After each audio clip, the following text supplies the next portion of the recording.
আমার নাম জয়। আমি একটি মধ্যবিত্ত পরিবারের সন্তান। আমার বাবা এই পৃথিবীতে নেই।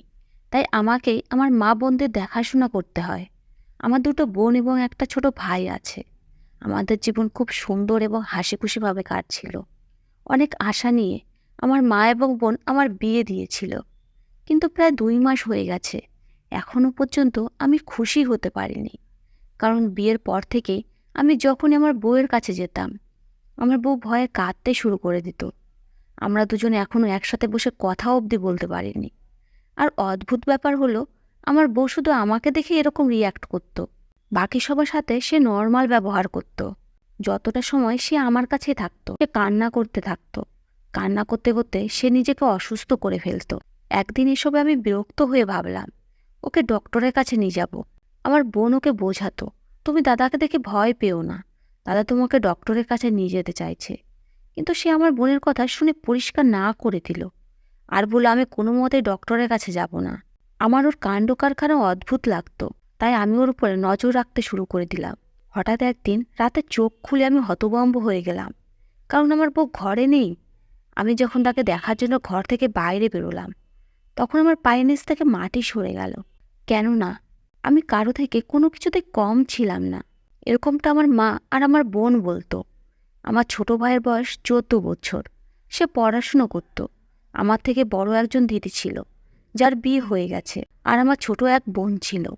বাড়ির সবাই আমাকে খুব ভালোবাসতো, কারণ আমি খুব অল্প বয়সেই পরিবারে হাল ধরেছিলাম। আমার 15 বছর বয়সে বাবা এই পৃথিবী ছেড়ে চলে যান। আমি কঠোর পরিশ্রম করে সংসারে উন্নতি করেছি। আমার মা এবং বোনরা বলতো যে আমার থেকে ভালো ছেলে আর হয় না, কিন্তু আমি কখনোই এটি নিয়ে গর্ব করিনি। আমি বিশ্বাস করতাম যে ঈশ্বর প্রতিটি মানুষকেই কিছু না কিছু গুণ দিয়ে দিয়েছেন, যা তাকে বিশেষ করে তোলে। আমি অনেক কষ্টে কলেজ কমপ্লিট করেছিলাম, তাই আমি একটা ভালো চাকরি পেয়ে যাই।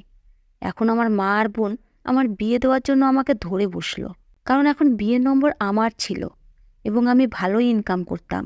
একে তো আমি বাড়ির সমস্ত দায়িত্ব আমার কাঁধে উঠিয়ে নিয়েছিলাম, দ্বিতীয়ত আমি ছোটবেলাতে খুব কঠিন একটা অসুখে পড়েছিলাম, যেখান থেকে অনেক কষ্টে আমি বেঁচে যাই। এই কারণে আমার পুরো পরিবার আমাকে খুব ভালোবাসতো। আমিও নিজের কাছে নিজে প্রতিজ্ঞা করেছিলাম যে আমি কখনোই আমার মায়ের সিদ্ধান্তের বিরুদ্ধে যাব না, সবসময় তার সিদ্ধান্তে সম্মান রাখব। যেহেতু আমার বিয়ে দেওয়া আমার মা আর বোনের সবচেয়ে বড় ইচ্ছা ছিল, তাই আমি তাদের পছন্দের মেয়েকে বিয়ে করে নিই। যদিও আমার মা আমাকে জিজ্ঞেস করেছিলেন যে যদি তোর পছন্দের কোনো মেয়ে থাকে, তাহলে আমরা তার সাথেই তোর বিয়ে দিয়ে দেবো। আমার বন্ধুত্ব অনেক মেয়ের সাথেই ছিল, কিন্তু আজ অবধি আমি কাউকে খারাপ নজরে দেখিনি। আমি চাইতাম আমার জন্য মেয়ে আমার মা আর বোনরাই দেখুক, তাই আমি এই কাজটা তাদের হাতেই ছেড়ে দিলাম। আমি নিজের কাজ নিয়েই থাকতাম। মেয়েদের প্রতি আমার খুব একটা আগ্রহ ছিল না। হয়তো এর কারণ এটাই ছিল যে আমার মনের মধ্যে কোথাও হয়তো ছিল আমাকে আমার মা বোনদের পছন্দ অনুযায়ী বিয়ে করতে হবে। যেহেতু আমি আগেই ঠিক করেছিলাম যে মা বোনের পছন্দ অনুযায়ী বিয়ে করব, তাই কারো কোনো ফিলিংস নিয়ে খেলে মিথ্যা আশা দিয়ে ভালোবাসার ভান করে কারো মন ভাঙতে চাইতাম না। আমি খুবই নর্মাল মনের মানুষ, কাউকে আঘাত দিয়ে কখনো কোনো কথা বলতাম না। আমার বড় দিদি অনি আমার জন্য মেয়ে খুঁজতে শুরু করে দিয়েছিল। ও প্রতিদিন অনেকগুলো মেয়ের ফটো নিয়ে বাড়িতে চলে আসতো আর আমাকে দেখাতে শুরু করে দিত। যদিও আমি তাকে প্রতিবার এটাই বলতাম যে মেয়ে তোমাদের পছন্দ হলে তার সাথে আমার বিয়ে দিয়ে দাও, আমার কোনো অসুবিধা নেই। এরপরে আমার দিদি আর বাকি সবাই মিলে একটা মেয়েকে পছন্দ করলো। আমি যখন মেয়েটার ছবি দেখলাম, তখন দেখলাম যে সত্যি খুবই সুন্দরী। আমি আমার পরিবারের পছন্দের জন্য গর্বিত ছিলাম। তারা আমার জন্য একটা ভালো মেয়ে খুঁজেছে। এইভাবে কিছুদিন কথাবার্তা বলার পরে মেয়েটার সাথে আমার সম্বন্ধ ফিক্সড হয়ে যায়। যে মেয়েটাকে দিদি আমার জন্য পছন্দ করেছিল, তার ব্যাপারে দিদি বলেছিল যে সে বাড়ির সমস্ত কাজ জানে এবং তাকে খুব বুদ্ধিমানও মনে হয়। এত ভালো সম্বন্ধ তো আজকাল খুঁজেও পাওয়া যায় না। সমস্ত কিছু পারফেক্ট দেখেই সেই সম্বন্ধ ঠিক করেছে। মেয়েটির বাবা মাও আমাকে পছন্দ করেছে, কেননা তাদের মতে আমার মধ্যে কোনো অভাব ছিল না। কিছুদিন পরে আমার এঙ্গেজমেন্ট হয়ে গেল আর আমার বিয়ের তারিখ ঠিক হয়ে গেল। এই সব কিছুর মধ্যে একটা জিনিস খুবই খারাপ ছিল, আর সেটা হলো আমি আমার দিদির ননদের কারণে আমি খুবই বিরক্ত ছিলাম। সে আমাকে পছন্দ করত এবং 1-2 বার আমাকে বলেও ছিল যে সে আমাকে বিয়ে করতে চায়। এখন আমার বিয়ে ঠিক হয়ে গেছে, তাই আমি তার এ ধরনের কথা মোটেও পছন্দ করতাম না। যদিও ওর আমার প্রতি ইন্টারেস্ট ছিল, তাহলে এই ব্যাপারে নিজের পরিবারের লোকের সাথে কথা বলতে পারত, অথবা ও আমার দিদির সঙ্গে কথা বলতে পারত। কিন্তু এভাবে আমাকে সরাসরি বলা আমি একদমই পছন্দ করতাম না। যদিও সে খুবই সুন্দর এবং শিক্ষিত মেয়ে, কিন্তু আমি কখনোই তার দিকে সেভাবে দেখিনি। আমি তার সাথে ভদ্রভাবে কথা বলতাম, কখনো তার সাথে ফালতু কথা বলার চেষ্টাও করিনি। ওর কাজ কারবার দেখে মনে হতো না যে ও একটা ভদ্র পরিবারের মেয়ে। তাই আমি ওকে পরিষ্কারভাবে বলে দিলাম যে আমি ওকে পছন্দ করি না। আমি নিজের জন্য এমন মেয়ে চাইতাম যার মধ্যে লজ্জা শরম অন্তত থাকবে। এই কারণে আমি আমার দিদির ননদকে না করে দিয়েছিলাম। এখন আমার বিয়ের দিন যতই এগিয়ে আসছিল, ততই তার মাথায় একটা অদ্ভুত ভূত চেপে বসেছিল। সে আমার বিয়ের আগেই আমাদের বাড়িতে এসে থাকতে শুরু করে দিল। যদিও তার বৌদি মানে আমার দিদিরও এই ব্যাপারটা খারাপ লেগেছিল। এটা প্রথমবার না, সে আগেও আমার কাছাকাছি থাকার জন্য কয়েকবার আমার দিদির সাথে আমাদের বাড়িতে এসে যেত। এবার সে এটা বলে আগেই চলে এসেছিল যে সে আমার মা এবং দিদি সাহায্য করতে চায়। তবে এই সত্যিটা কেবল আমিই জানতাম যে সে কার জন্য এখানে এসেছে। কিন্তু আমি এই কথাটা বাড়ির কাউকে বলিনি, কারণ আমি চাইতাম না যে কেউ তার এসব কাণ্ডকারখানা জানুক এবং ভবিষ্যতে ওর উপরে খারাপ প্রভাব পড়ুক। কিন্তু আমি ওকে এড়িয়ে চলতাম। মাত্র কয়েকদিন বাকি আছে আমার বিয়ের। আমি ভেবেছিলাম একবার আমার বিয়ে হয়ে গেলে ও নিজেই আমার পিছন ছেড়ে দেবে। কিন্তু এটা আমার ভুল ধারণা ছিল, কারণ ও আমার বিয়েতে এসে আবার আমাকে এত বিরক্ত করতে লাগলো যে আমার বেঁচে থাকা কষ্টকর করে দিল। ও আমার সাথে কথা বলার কোনো সুযোগই ছাড়তো না। সুযোগ বুঝে মাঝে মাঝে আমার রুমে চলে আসতো, আবার মাঝে মাঝে আমাকে হুমকি দিতে থাকতো। আমি চাইতাম না কেউ আমাদের একসাথে দেখুক, তাই আমি সবসময় ওর থেকে দূরে দূরে থাকতাম। ও আমাকে হুমকি দিয়েছিল যে তুমি এই বিয়েতে না করে দাও, না হলে তোমার জন্য ভালো হবে না। কিন্তু আমি তার হুমকিতে ভয় পাইনি। আর যেখানে বিয়ে করার কথা ছিল আমি কখনোই না করতে পারতাম না, কেননা একে তো এতে আমার মা বোনদের খুশি জড়িত ছিল। দ্বিতীয়ত আমি এই জায়গায় এসে কোনো মেয়েকেই এভাবে ছাড়তে পারবো না। যে চোখে আমার স্বপ্ন নিয়ে বসে আছে সেও কারো বোন, কারো মেয়ে। কিন্তু যেভাবে সে আমার ভয় দেখাচ্ছিল, তাতে আমি কখনো তাকে বিয়ে করতে চাইতাম না, কেননা ওর ব্যবহারের কারণে আমি বিরক্ত হয়ে গেছিলাম। আর এখন ওর উপরে আমার রাগ হতে শুরু করেছিল। আমার মনে হতো আমি সব কিছু ভুলে ওকে আমার বাড়ি থেকে বের করে দিই। এখন ওর থেকে আমার ঘৃণা হতে শুরু করেছিল। আর এইসবের জন্য দায়ী ও নিজেই ছিল। কিছু লোক তাদের কাজের মধ্যে অন্য লোকে এত বেশি বিরক্ত করে যে মানুষ এমনিতেই তাকে ঘৃণা করতে শুরু করে দেয়। আর কিছুটা এরকম আমার সাথেও হয়েছিল। ওকে বিয়ে করা তো আমার দূরের ব্যাপার, আমার জন্য ওকে সহ্য করাও কষ্টকর হয়ে গেছিল। কিন্তু না চাইতেও আমাকে ওর সঙ্গে ভালো ব্যবহার করতে হতো। এটার কারণ শুধু এটাই ছিল, যাতে ও আমার কথা বুঝতে পারে যে আমি কি বলতে চাইছি। আমি ওকে বিয়ে তো করতে পারবো না, কিন্তু ও যেন আমাকে বিরক্ত করা ছেড়ে দেয়। একদিন আমার মনে হয়েছিল আমি সব কিছু আমার দিদিকে বলে দিই, তোমার ননদের কাজ কারবার একদমই ঠিক নেই। কিন্তু এটা ভেবে আমি চুপ করে যেতাম যে ওই মেয়ের কারণে আমার দিদিও অস্বস্তিতে পড়ে যাবে। তারপর দিদি হয়তো ও ননদকে উল্টোপাল্টা বলে দেবে, আর তাতেও ননদের খারাপ লাগবে। ও যা কিছু করছে না বুঝেই করছে। তাই আমি এমন কিছু করতে চাইনি যাতে ওর ভবিষ্যৎ জীবনে সমস্যা হয়। এটাই কারণ ছিল। এখন পর্যন্ত চুপ করে সহ্য করছিলাম, কিন্তু এসব সহ্য করা আমার জন্য সহজ ছিল না। আমি লোকেদের কোনো ধরনের কোনো কথা বলার সুযোগই দিতাম না, কেননা আমি খুব ভালোভাবে জানতাম যে লোকেদের স্বভাব কী। তারা ছোটোখাটো ব্যাপারকেও বড় করে তোলে। এমনিতেও আমার তো বিয়ে হতে যাচ্ছে, তাই লোকসান্ত সমস্তটাই ওর হতো। আর এমনিতেও এসব ব্যাপারে লোকজন মেয়েদের দোষ খুঁজে বেড়ায়। ও আমাদের বাড়ির না হোক, কিন্তু আমার দিদি ননদ তো। যাই হোক, এভাবেই কিছুদিন কেটে গেল। আর ধীরে ধীরে ওর পাগলামো কমতে শুরু করেছিল। আজকে আমার বিয়ে হয়ে গেছে। আমার বউয়ের নাম রায়। যতটা খুশি আমার বিয়ে নিয়ে না ছিলাম, তার থেকে বেশি খুশি এটা ভেবে হয়েছিলাম যে আমার দিদির ননদ এখন বাড়িতে চলে যাবে।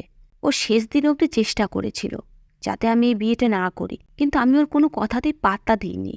বরং আমি ওর সমস্ত কথা ইগনোর করেছিলাম, কেননা আমি জানতাম ও এই সব কিছু আমাকে অস্বস্তিতে ফেলার জন্য করছিল। যাই হোক, আমার দিদির ননদ আমার বিয়ের পরে নিজের ফ্যামিলির সাথে ফিরে গেল। আমি এই জিনিসটা নিয়ে খুশি ছিলাম যে ও সময়ের সাথে সাথে ঠিক হয়ে যাবে। আমি জানি এই সময়টা মানুষের জন্য খুব কষ্টে পার হয়, কিন্তু সময়ের সাথে সাথে মানুষ সব কিছু ভুলে যায়, আর পরে নিজের পুরনো কথা ভেবে লজ্জা আর হাসিও পায়। আমার বিয়ে 2 মাস হতে চলেছে, কিন্তু এইসব আমার বিয়ের প্রথম দিন থেকেই হতে শুরু করেছে। যখনই আমি আমার বউয়ের কাছে যেতাম, তখনই ও থরথর করে কাঁপতে শুরু করতো আর ঘামতে শুরু করতো। এরপরে ও জোরে জোরে কান্না করতে শুরু করতো। ওর সাথে কথা বলা তো দূরের ব্যাপার, এখন অবধি ওর কাছে বসার কপালও আমার হয়নি। এভাবে 2 মাস পার হয়ে গেল। এখন অবধি আমাদের মধ্যে কোনো কথাবার্তা হয়নি। আর সবচেয়ে অবাক করা ব্যাপার হলো যে আমার বউ শুধু আমার সামনে এরকম করতো, বাকি সমস্ত লোকের সাথে ও নর্মাল ব্যবহার করত। আমি যত সময় ঘরের মধ্যে থাকতাম ও চুপচাপ থাকতো, আমার সঙ্গে কোনো কথাও বলতো না। ওর চোখ থেকে জল ঝরতে থাকতো। যে কেন এরকম করতো আমি একদমই বুঝতে পারতাম না। ও কি আমাকে দেখে ভয় পায়, নাকি এর পিছনে অন্য কোনো কারণ ছিল? যখনই ও আমার সামনে থাকতো খুব বাজেভাবে কাঁদতে থাকতো। সেই সময় আমি বুঝতে পারতাম না যে ও কেন এরকম করে। এই 2 মাস তো আমি কোনো রকমভাবে কাটিয়ে দিলাম। আমি ভেবেছিলাম ও হয়তো নিজের সব কিছু ছেড়ে শ্বশুরবাড়িতে এসেছে, এই কারণে এরকম করছে। আমি যখন ওকে ওর কান্নার কারণ জিজ্ঞেস করতাম তখন ও কোনো জবাব দিত না, শুধু কান্না করতে থাকতো। এই কারণে আমি আজ অব্দি জানতে পারিনি যে ও কী কারণে কান্না করতে থাকে। আমার মনে হতো যে কিছু সময় পরে ও ঠিক হয়ে যাবে আর ও কান্নাও নিজে নিজেই বন্ধ হয়ে যাবে, কিন্তু এরকম কিছুই হতো না। পুরো 2 মাস কেটে যাওয়ার পরেও অবস্থা একই রকম ছিল। আমি ভেবেছিলাম যে আমি আমার বউয়ের সাথে আরামে এই ব্যাপারে কথা বলবো আর ওকে বোঝানোর চেষ্টা করব, কিন্তু আমি ওর সঙ্গে কথা বলার কোনো সুযোগই পেতাম না। কেননা আমি যখনই ঘরের মধ্যে যেতাম ও কান্না করতে শুরু করে দিত আর থামার নামও অবধি নিত না। ওকে থামানোর জন্য বাধ্য হয়ে আমাকেই নিজে বাইরে বেরিয়ে আসতে হতো। আর তারপর যতক্ষণ অবধি ও না ঘুমিয়ে পড়তো ততক্ষণ আমি এটা ভেবে ঘরের মধ্যে আসতাম না যে ও আমাকে দেখেই আবার কান্না করতে শুরু করে দেবে। এই কারণে আমি তখনই ঘরের মধ্যে যেতাম যখন ও গভীর ঘুমে ঘুমিয়ে যেত। যদি ও আমাকে দেখে ভয়ই পেত তাহলে ওর ভয় পাওয়ার কোনো দরকার ছিল না, কারণ আমি সমস্ত ব্যাপারেই ওর সাথ দেওয়ার জন্য রাজি ছিলাম। যদি ওর কোনো প্রবলেম ছিল তাহলে আমাকে বলতে পারতো, কিন্তু এই কথাও তো তখন হতো যখন ওর আমার সাথে কোনো কথাবার্তা হতো। আমি তো এখনও তার সঙ্গে কোনো কথাও বলতে পারিনি। এইসব জিনিসে বিরক্ত হয়ে আমি একবার ভাবলাম যে আমার ওকে একজন ডক্টরকে দেখানো উচিত। তাই আমি আমার ছোট বোনকে সমস্ত কথা বলে দিলাম। আমি আমার মাকে এই ব্যাপারে কিছু বলতেই চাইতাম না, কেননা সে বিনা কারণে আমাকে নিয়ে টেনশনে পড়ে যেত। আর এমনিতেও এই সময় তার শরীর খুব একটা ভালো ছিল না। আমি চাইতাম যে আমার বোন আমার বউকে বোঝাক, কিন্তু আমার বউ আমার বোনের কোনো কথাই শুনতে রাজি ছিল না। এই কারণে আমি উপায় না পেয়ে আমার মাকেও এই কথাটা বলে দিয়েছিলাম। আমার মা আমার বউকে বুঝিয়েছিল যে তোমাকে ভালো কোনো ডক্টরকে দেখাই। এ কথা শুনে আমার বউ রেগে গেল আর বলতে লাগলো আমি কোনো ডক্টরের কাছে যাবই না, কেননা আমি পাগল নই। ওর না করার কারণ আমার একদমই মাথায় ঢুকছিল না।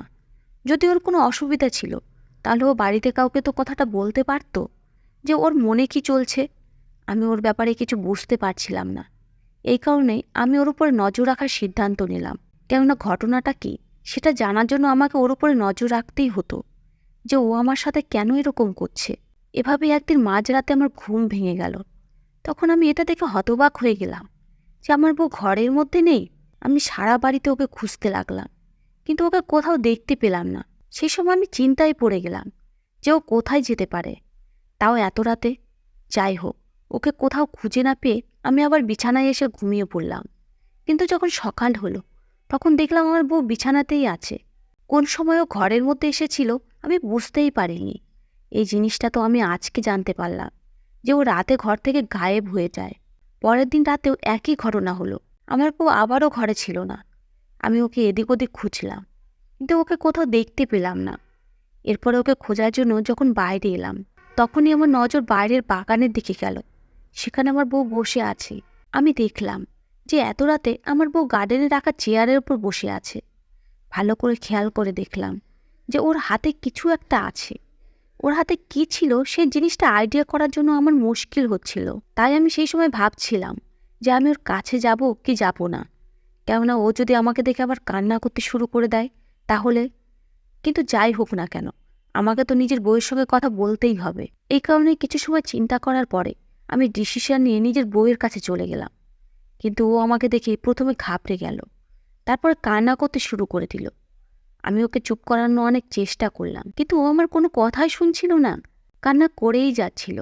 মাঝরাতে এটা আমার বাড়ির সবাই জেনে গেছিল, আর তারা এটাও আইডিয়া করে নিয়েছিল যে আমার বউ আমার থেকে দূরত্ব বানিয়ে রাখে।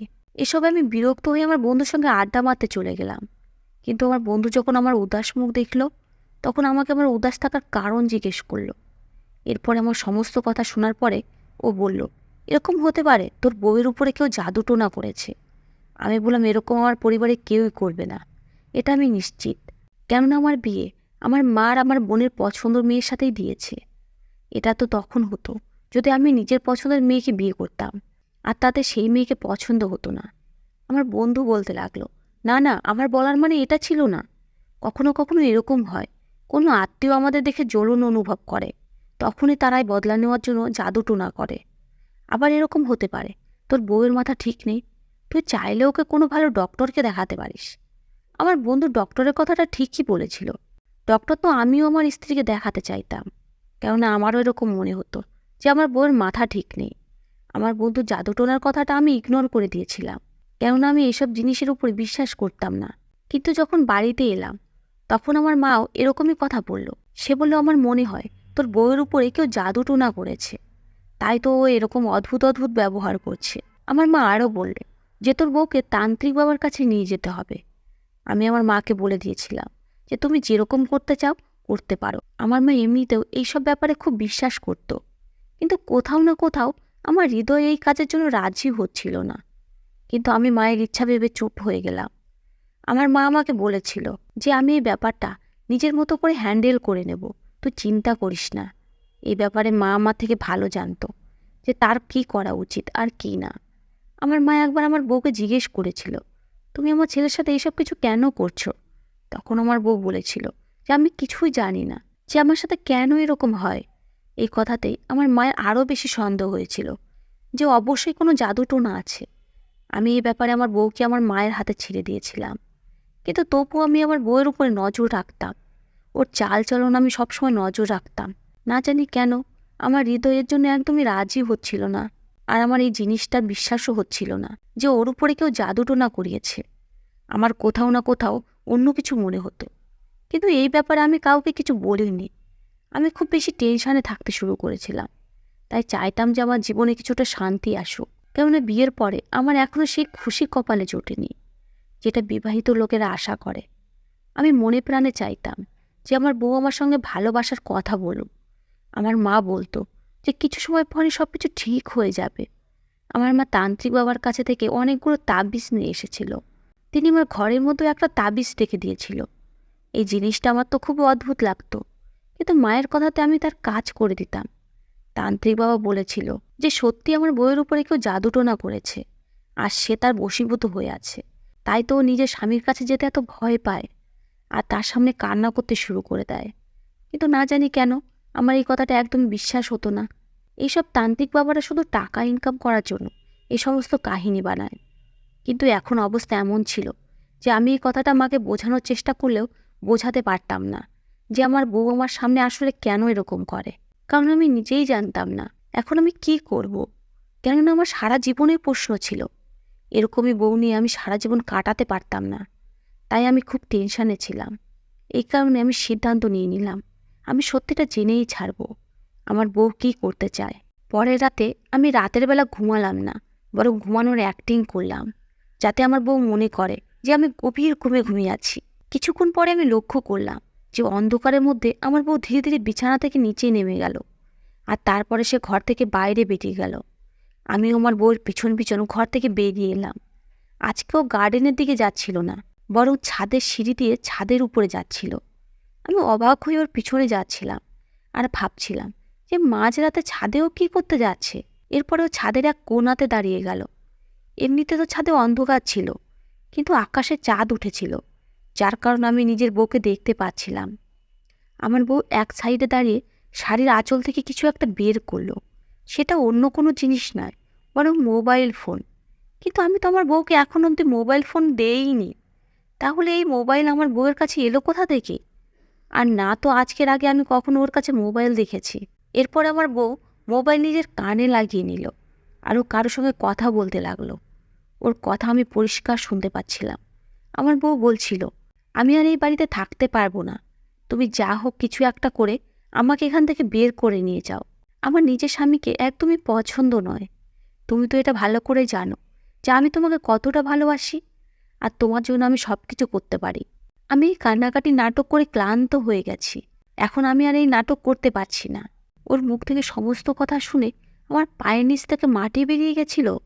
ও বারবার কোনো রিজু নামে ছেলের নাম নিচ্ছিল। এর মানে হলো আমার বউ আমাকে ধোঁকা দিচ্ছিল। আর ও এতদিন থেকে আমার আর আমার ফ্যামিলিকে বোকা বানাচ্ছিল। ওর কোনো প্রবলেমই ছিল না, বরং আমার থেকে দূরে থাকার জন্য অ্যাক্টিং করছিল। আমি আর নিজের বউয়ের কথা বলা সহ্য করতে পারছিলাম না, কেননা আমি সেই লোকেদের মধ্যে ছিলাম না যারা চুপচাপ সমস্ত কিছু সহ্য করে নেয়। আমি খারাপ জিনিসের বিরুদ্ধে ছিলাম। এই কারণে আমি সঙ্গে সঙ্গে গিয়ে তাড়াতাড়ি করে নিজের বউয়ের হাত থেকে মোবাইল ছিনিয়ে নিলাম। ও ঘাবড়ে গেল আর আমাকে দেখে আবারও কান্না করার অ্যাক্টিং শুরু করে দিল। আমি ওকে বললাম, তোমার আর অ্যাক্টিং করার কোনো দরকার নেই, কেননা আমি তোমার সত্যিটা জেনে গেছি যে তুমি আমাকে বোকা বানিয়েছিলে। এরপর আমি আমার বউকে বললাম, যদি তোমার আমাকে নিয়ে এত অসুবিধায় ছিল তাহলে তুমি আমাকে বলতে পারতে। তোমার এরকম মিথ্যা বলার কোনো দরকারই ছিল না। আমি সেরকম লোক নই যে অপরের কথা বুঝতে পারবো না। বলো তোমার কি অসুবিধা, আর তুমি আমার সাথে এসব কেন করছো? আমার নরম গলা কথা শুনে হয়তো ওর মন গলে গেছিল, আর ও এরকম করার কারণ বলে দিল। ও বলল যে আসলে আমি রিচু নামের একটা ছেলেকে ভালোবাসি, যে আমার ক্লাস ফ্রেন্ড, কিন্তু ওই বেচারি গরিব। এই কারণে আমার বাবা মা ওর সাথে আমার বিয়ে দিতে চাইতো না। আমি অনেক জেদ করেছিলাম, কিন্তু তারা রাজি হয়নি। এরপরে যখন তোমাদের বাড়ি থেকে আমার সম্বন্ধ গেল, তখন আমার বাড়ির লোকেরা তাড়াতাড়ি করে আমার সম্বন্ধ পাকা করে দিল। কারণ আমার অ্যাফেয়ারের কথা শুনে তারা আমার বিয়ে তাড়াতাড়ি দিতে চাইছিল। আমি ওকে খুব ভালোবাসি, ও আমাকে বিয়ে করতে চায়। ও আমার বাড়িতে সম্বন্ধ নিয়ে এসেছিল, কিন্তু আমার মা বাবা শুধুমাত্র এই কারণে আমার বিয়ে ওর সাথে দেয়নি যে ও গরিব। তারপরে আমার বিয়ে তোমার সাথে হয়ে গেল। তাই আমি ভেবেছিলাম যে যদি আমি তোমার সাথে এই কান্নাকাটি ভয় পাওয়ার নাটক করি, তাহলে তুমি কখনোই আমার কাছে আসবে না, আর একদিন আমার থেকে বিরক্ত হয়ে আমাকে ডিভোর্স দিয়ে দেবে। তখন আমি নিজেই ইচ্ছামতো রিচুর সাথে বিয়ে করতে পারবো। আমি আমার বউকে বললাম, তুমি আমার সাথে থাকতে চাও না? ও আমার কথা শুনে ঘাবড়ে গেল। আমি বললাম, তোমার উপরে কোনো জোর জবরদস্তি নেই। তোমাকে জোর জবরদস্তি বাঁধনে বাঁধতেই চাই না। যদিও তোমার বাবা মা আমার সাথে তোমাকে জোর জবরদস্তি বাঁধতে চাইছিল, বাবা মায়ের উচিত হয়নি সন্তানের অনিচ্ছা তাকে এমন বন্ধনে আবদ্ধ করা যাতে সে খারাপ রাস্তায় চলতে বাধ্য হয়। তুমি আমাকে বলো, তুমি আমার সাথে থাকতে চাও না? আমার বউ পরিষ্কার শব্দে বলে দিল যে আমি তোমার সঙ্গে থাকতে চাই না, কেননা যাকেও ভালোবাসতো ও তার সাথে জীবন কাটানোর স্বপ্ন দেখত। কিন্তু ওর বাবা মা ওর বিয়ে জোর করে আমার সঙ্গে দিয়ে ওর সমস্ত স্বপ্ন চুরমার করে দেয়। তাই তো ও আমার সঙ্গে এইসব করছিল। আমি সিদ্ধান্ত নিয়ে নিলাম যে আমি আমার স্ত্রীকে ডিভোর্স দিয়ে দেব, কেননা আমি ওর সঙ্গে জোর জবরদস্তি সম্পর্ক রাখতেই চাইতাম না। যে সম্পর্কে আমরা দুজনে কমফোর্টেবল না, সেরকম সম্পর্কে কী লাভ? এই কথাটা আমি আমার বাড়ির লোকদেরকে বলে দিলাম। যদিও আমার মা আমার বোনরা এই ব্যাপারটার উপরে খুব আফসোস করেছিল, কিন্তু আমি কোর্টে গিয়ে নিজের স্ত্রীকে ডিভোর্স দিয়ে দিলাম। আমার বউ আমাকে মিথ্যা বলার জন্য আর মিথ্যা অ্যাক্টিং করার জন্য আমার কাছে ক্ষমাও চেয়েছিল, আর আমি তাকে ক্ষমাও করে দিয়েছি। এখনও রিজুকে বিয়ে করে নিয়েছে, আর ও আমাদের বাড়ি থেকে চলেও গেছে। আমাদের সমস্ত সম্পর্ক শেষ হয়ে গেছে। আশেপাশের লোকজনও জেনে গেছিল যে আমাদের ডিভোর্স হয়ে গেছে। আর এটা তো নিশ্চিত আমার দিদি ননদ তো সবার আগেই খবর পেয়েছে। ও এখনও আমাকে ট্রাই করার চেষ্টা করেছিল, আর এইবারও ভালো মেয়ের মতো নিজের ইচ্ছা প্রকাশ করেছিল। ও আমার দিদির সাথে কথা বলেছিল, আর বলেছিল যে ও আমাকে পছন্দ করে। আমার প্রথম বিয়ে শেষ হওয়ার পরেও ও আমাকে দ্বিতীয় বিয়ে করার জন্য রাজি। আমি এই ব্যাপারটা নিয়ে অবাক ছিলাম যে ও আমাকে কতটা ভালোবাসে। ও আমার বউ হওয়ার জন্য খুশি খুশি রাজি ছিল। এখন আমার মনে হচ্ছিল হয়তো আমি প্রথমে ওর ভালোবাসাকে বুঝতে পারিনি। ওই যে কথায় বলে না, কখনো কখনো আমরা কারো কারো ফিলিংসের কদর করি না, আর যখন আমাদের তার ফিলিংসের কদর হতে শুরু করে তখন আমরা বুঝতে পারি যে আমরা তাকে কত বড় শাস্তি দিয়েছি। আমার দিদির ননদ পড়াশুনো জানা মেয়ে ছিল। আমার দিদির এই জিনিসটা নিয়ে কোনো আপত্তি ছিল না, আর না তো ওর বাড়ির লোকেদের এই জিনিসটা নিয়ে কোনো আপত্তি ছিল। তারপরে একটা শুভ দিন দেখে আমার বিয়ে ওর সাথে হয়ে গেল। এখন আমি ওর সাথে হাসি খুশি জীবন কাটাচ্ছি। ও সত্যি ভালো মেয়ে, আর ও আমাকে কতটা ভালোবাসে সেটাও প্রমাণ করে দিয়েছে। আমি ওকে রিজেক্ট করেছিলাম, সেটা আমার জীবনের সবচেয়ে বড় ভুল ছিল। প্রথমে আমার ওর ভালোবাসাকে অ্যাকসেপ্ট করে নেওয়া উচিত ছিল, তাহলে হয়তো আমার সঙ্গে এসব কিছু হতোই না। কিন্তু আমার উদ্দেশ্য খারাপ ছিল না। আমার ভগবান জানেন যে আমি আমার মা আর আমার বোনদের খাতিরে তাদের পছন্দের মেয়েকে বিয়ে করেছিলাম, আর কখনো নিজের পছন্দের ব্যাপারে বলিনি। কেননা সেই সময় আমি এমনিতেও কোনো মেয়েকে পছন্দ করতাম না, আর না তো আমি কোনো মেয়েকে পছন্দ করতে চাইতাম। ভাগ্য সবসময় সেই লোকদেরই মিলিয়ে দেয় যার সাথে আমাদের ভাগ্য লেখা থাকে। সেটা দেরিতে হোক বা তাড়াতাড়ি হোক, সবসময় ভাগ্যে যা লেখা থাকে সেটাই আমাদের সাথে ঘটে। ধন্যবাদ বন্ধুরা।